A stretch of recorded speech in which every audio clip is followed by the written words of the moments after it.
Oh my goodness. There it is. Holy Moses. This situation with these rocks, it's like a denning situation. As much. So he was somewhere around here, and now he's coming out.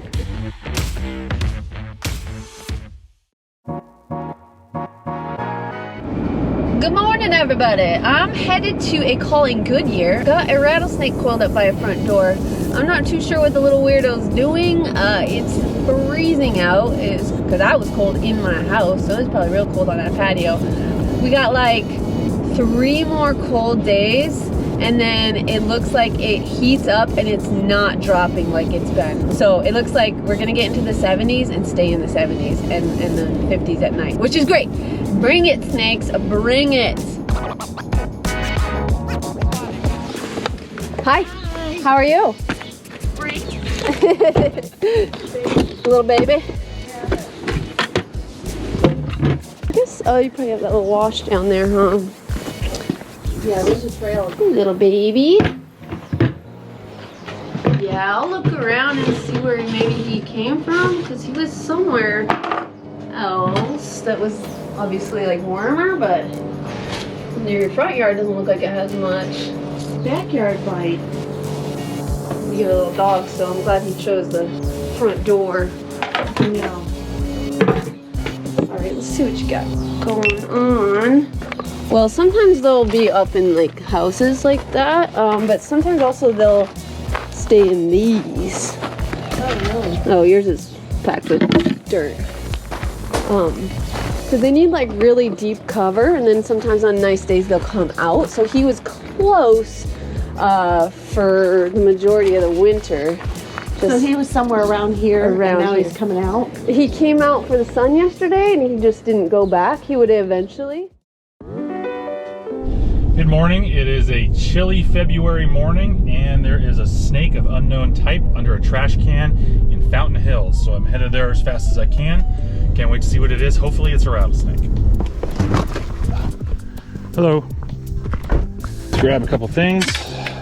Where? Over here? Yeah, right around the corner. Oh yeah.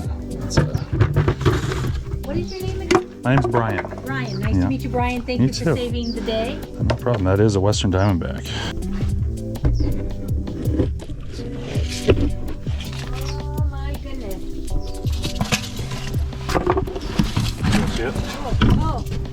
Oh my goodness. There it is. Holy Moses. Why is it not rattling? It's cold.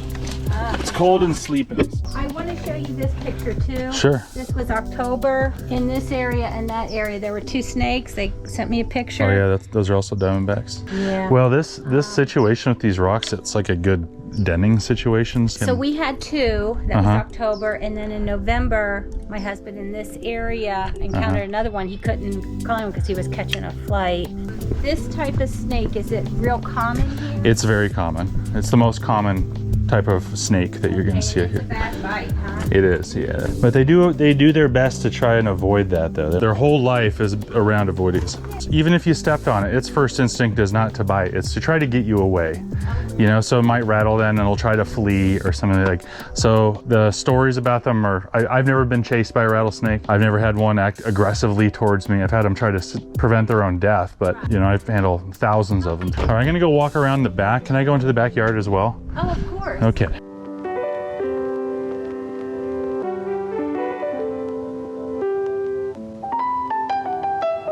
So there's nothing that's really standing out as a den situation, but they obviously are somewhere. It doesn't necessarily mean it's here. It could be anywhere. It could be on the hillside. On October is when they're moving towards them, and they have little social interactions on that way. So it means that there's a den in the area. Dens here are not like on TV where there's 100 snakes. It means 1 to 5 snakes, and there's one of them. Keep a little bit cautious, and I want to check the garage too if I can. Yeah, of course.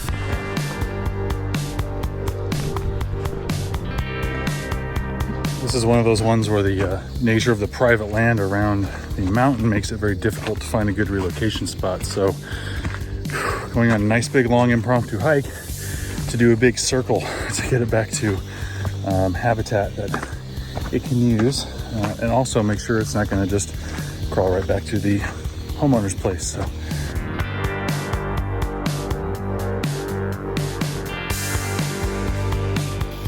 Down there I see a good replacement den. This little pile of rocks that's coming up away from the wash, so I think I can access the wash up here, and that's where he's gonna go. There we go, this looks perfect. In fact, I would be surprised if there weren't some snakes denning there right now. It's always really important when doing a relocation where you don't have any choice but to be on or near trails to access the area, that you're not just releasing it in a place that it's gonna come in contact with a hiker 20 minutes later. So you always go down, you never go up. Okay, right here. The snake has been rattling the whole time.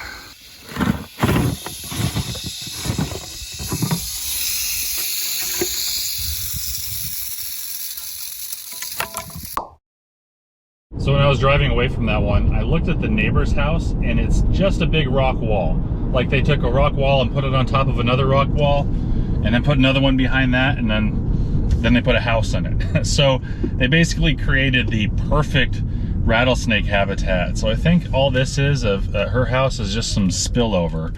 So that's going to be interesting how that plays out. I found a really good place for it though, down in a rock pile.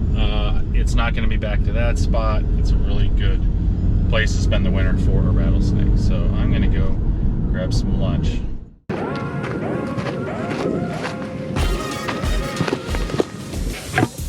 Got this little one here. Hello, little one. Kind of looks like it's about to shed. All right, found you a nice spot here, little one.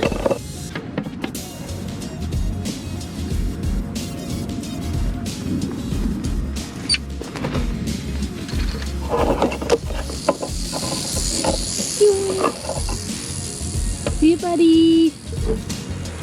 All right, another successful call. So after I shut the camera off, I was still investigating where that snake was spending the winter, you know, because I knew it had to be close.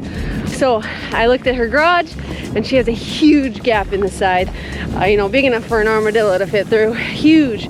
So that snake was probably in the garage because that was right by the front door. So I bet that's where it was spending its winter. It just came out yesterday when it was sunny and just hadn't gone back in yet. Thank you guys for watching. See you later. Bye.